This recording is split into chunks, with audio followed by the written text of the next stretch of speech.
The conversation surrounding who the top overall pick will be in the NBA draft continues to be up for debate. No one would be surprised if the Hawks end up taking anyone near the top of the mock draft board like Sarr, Risacher, or even Klingan. So here's how CBS Sports draft analyst Kyle Boone has it penciled in at the moment. Right now, Booney has Risacher at 1, Sarr 2, and Reed Sheppard 3. He's currently slotting Donovan Clingan 7th overall to the Portland Trailblazers.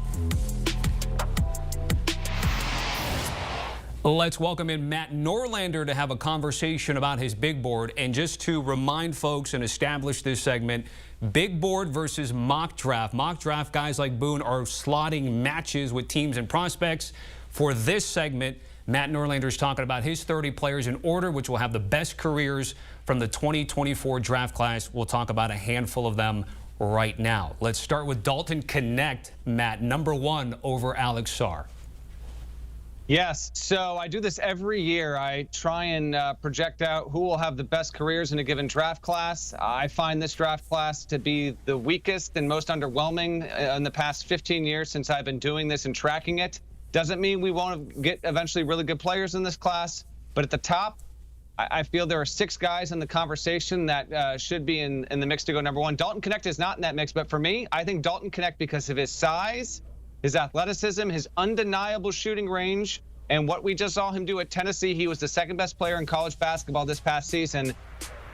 Why not, Tommy? I think Dalton Knecht, particularly if he lands in the right situation, is going to wind up having the most fruitful NBA career of any player in the 2024 NBA draft class, because you want to bet on shooting. You want to bet on wings with size. He's got tremendous form, and it's going to translate. And it's not going to be something where Dalton Knecht, I don't think, will be Rookie of the Year.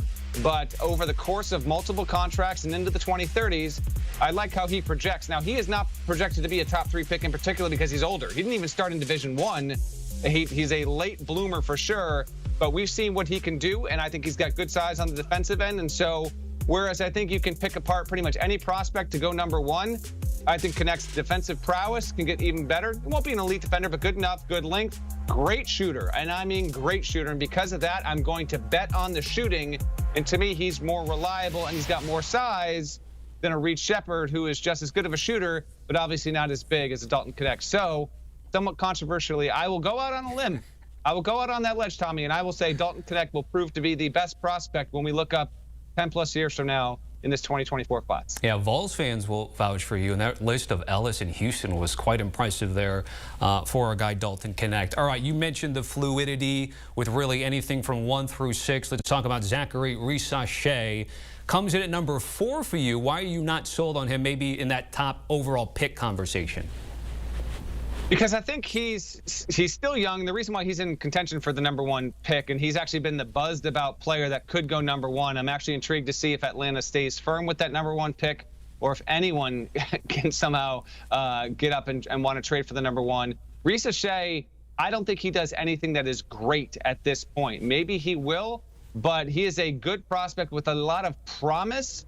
But there isn't a ton of sample size at this point with him. But because he's got a little more length and offensive versatility to his game, that's why you're now seeing him be mocked out ahead of Alex Sarr, who I've actually seen train just a little bit in person earlier this year. And Sarr's got some really good defensive attributes. But to me, Risacher and what he lacks defensively, the shooting still needs a little bit of work as well. The 3-point shot, there's still plenty of room to grow there, in my opinion. And ultimately, I think he is getting into this position as a potential number 1 pick because it's a weak draft. And there's not a ton of data in on him at this point to make it a no doubt about it. But he's an intriguing prospect. As I wrote in my big board piece that went up at CBSSports.com on Wednesday, I think you're going to see guys that look and play like Risacher populate the NBA more and more in the years to come. Long, lanky, got some physicality, a good shooter, but I'm not convinced he actually has all of the stuff, the selling point to be the number 1 prospect in this class. We're seeing a lot of French influence once again. We have Risacher and Sarr coming off the heels, of course, of Victor Wembanyama 1 draft ago. Let's get to Donovan Clingan, just outside of the top 5 for you, which is an agreement with our guy Kyle Boone.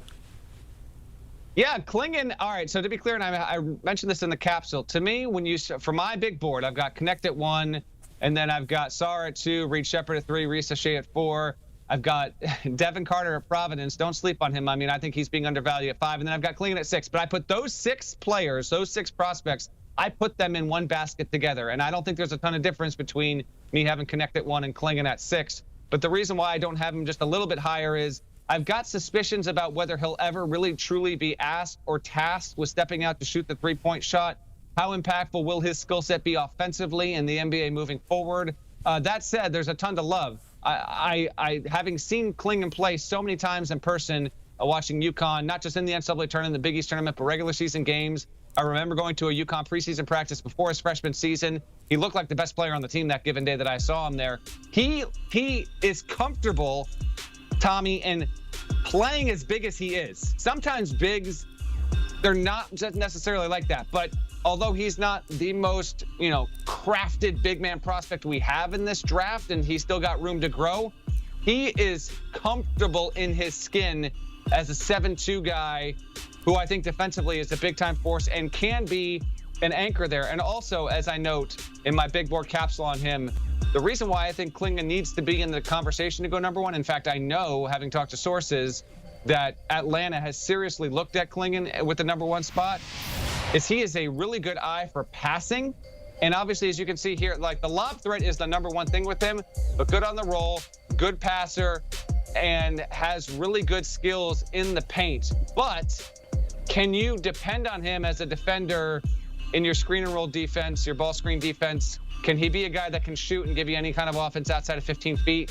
That projection is a little more cloudy, and it's why I don't have him as high as maybe some others. But that being said, if you told me Klingan went number 1 on draft night, I'd be fascinated by the decision because there's so much to love about that game. Yeah, there's some steam. Again, with all these guys, there's pieces of parts of this process that they're buzz guys in terms of top overall pick, top 5, or in this case, top 10. So let me just follow up on that again, because you're putting 1 through 6 for you in this pot or this bucket, Matt, if you will. And you've hinted at your process a little bit here, but what are some of the tiebreakers, the things that differentiate between a 1v6 for you?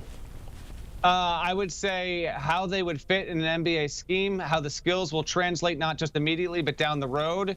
How much does fit even matter? For example, I've got Reed Shepherd as the 3rd best prospect in this class.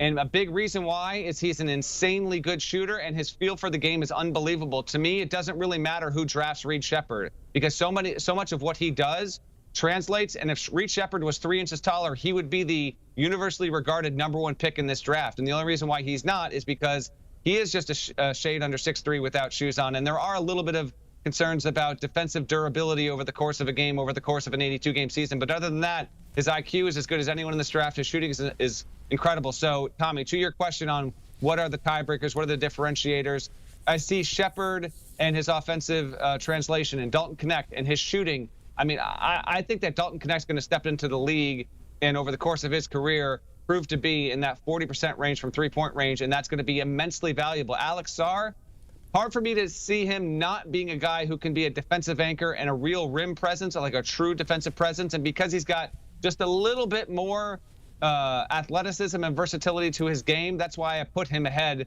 of the likes of a Donovan Clingan. But that does speak to this class, and it's the class as a whole. It's not just the guys at the top. I'm talking about once you get to 15, 20, and 25, and it's not just my opinion, but this is kind of backed up by people I talk about. There's not a ton here on the surface, which makes it interesting to me, because inevitably there will be really, really good players that come out of this draft. Where do they emanate from? Are we destined to see a kind of draft where someone that's picked 14th, 19th, and 34th wind up being 3 of the 5 best players in this class? I don't know if that'll happen, but I do know that there is more dart throwing in this draft when it comes to teams trying to evaluate prospects and get a fit than we've seen basically since the 2013 draft.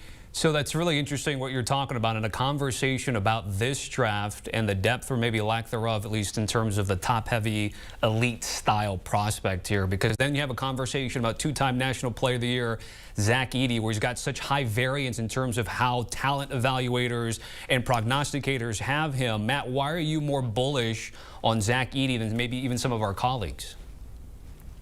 Because I think Zach Edey's evidence is in terms of how great he has been. And do not forget, and NBA evaluators are keeping this at the front of their minds, Zach Edey has not played organized basketball for more than 7 years of his life. He was a late bloomer. He actually rejected basketball because he was so tall. He didn't want to be the thing that everyone wanted him to be when he was 10, 12, 14 years old. It wasn't until the back half of his high school career that he actually embraced playing competitive, organized team basketball for the first time. So he's coming off two-time National Player of the Year. By the way, I've got him number 9 on my big board. And in a draft that has so many question marks, I'm absolutely leaning in on Zach Edey. Really good worker in the post, good ball handling, really good defender, got fouled more than anyone in college basketball last season. Again, two-time National Player of the Year. Embrace him for what he is. The size isn't going anywhere. He's actually pretty nimble with his feet as well. The fit will matter in terms of who drafts him, what the roster looks like, but I think that Edey has a good chance.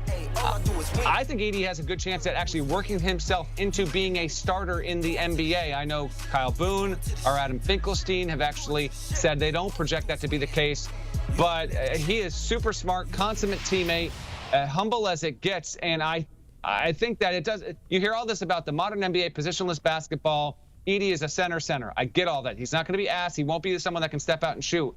But take him for what he is and what he can do. And the right team, the right general manager, a smart coaching staff will get the most out of him. And I think that he is validated in this draft at being a top 10 prospect after you've seen what he's done. And again, there's still so much more room to grow. He has not been playing the sport since he was 9 years old. He hasn't even been playing the sport since he was 15 years old. So consider that. And I think that Edey's got a healthy chance. Even though I've got him top 10, he won't go in the top 10. I actually think he's got an outside chance, maybe at sneaking in the lottery with a 13th or 14th pick. Great stuff, Matt. You can check out Norlander's right up on CBSSports.com. We'll have you covered on CBS Sports HQ ahead of draft night. I'll be hosting our on-the-clock pre-draft show presented by Jeep. Mike O'Donnell and Tim Doyle will be with me in studio starting at 7 p.m. Eastern, and we'll have other draft analysts join us throughout the show. It's funny, that graphic had Zach Edey barely in the top 10, but still Norlander more bullish on the Purdue big man than some of our other guys in-house.